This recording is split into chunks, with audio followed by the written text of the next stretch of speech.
Parce qu'un business, c'est quoi? Une entreprise, c'est... Quand on décide de créer une entreprise, c'est qu'on veut rentabiliser les capitaux investis. Quand on rentabilise les capitaux investis, ça vient soutenir la famille.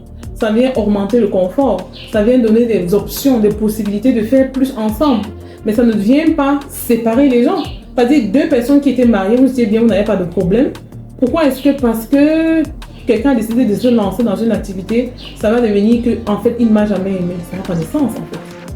Ça n'a pas de sens parce qu'il y a beaucoup de divorces qu'on observe aujourd'hui. Si on avait enlevé l'épisode entrepreneurial, les personnes seraient encore ensemble. En fait, c'est juste parce qu'il y a quelqu'un qui a mal géré le nouveau statut. Parce que, et il faut bien comprendre, surtout chez nous en Afrique, en fait, on sous-estime beaucoup de choses. En fait, on passe rapidement d'un statut à l'autre sans bien se renseigner sur ce que ça entraîne comme conséquence. Parce que comme c'est pas physique, le problème c'est que nous, on est très physique en Afrique. On est très focalisé sur le physique. On ne croit qu'à ce qu'on voit. On ne considère que ce qu'on peut toucher. Ok?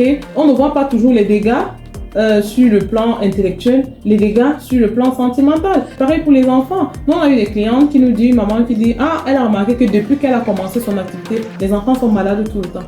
Que vraiment les enfants sont aussi. Ça, c'est les termes qu'on entend. Oh, les enfants, ils ne veulent pas mon évolution, ils ne veulent pas que je machin. Mais en fait, tu dis, mais toi, tes enfants là, avant que tu ne fasses ton activité, vous avez quel mode de vie? Ah, je faisais tout pour eux, maintenant qu'elle veut faire un truc pour moi, je dis, mais ils n'ont pas été préparés à ça. Si on est maman et qu'on se dit, bon, le matin, je dépose les enfants, quand ils rentrent, j'ai déjà préparé. Hein, je leur donne à manger, on fait les devoirs. Pour eux, c'est une belle vie, c'est une vie équilibrée.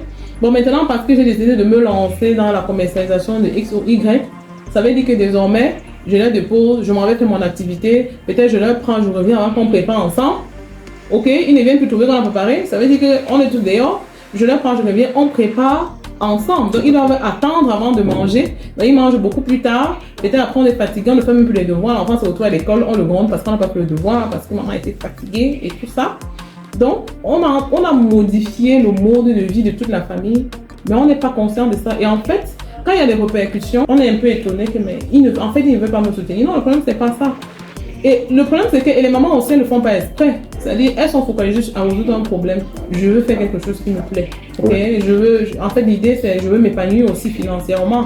L'objectif, c'est beaucoup de mamans qui sont dans le commerce, c'est pour gagner de l'argent, en fait. Parce que tous les argents qu'elles gagnent, en général, ça rentre dans la famille. Quand une maman a l'argent, elle investit d'abord sur le mari et sur les enfants avant de penser à elle.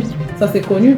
Ok? Mais c'est la méthode, en fait. Ce qui leur manque, c'est le savoir gérer cette transition de statut-là. Ok? Et c'est ça qui, finalement, ça ramène la famille là où on n'avait pas prévu.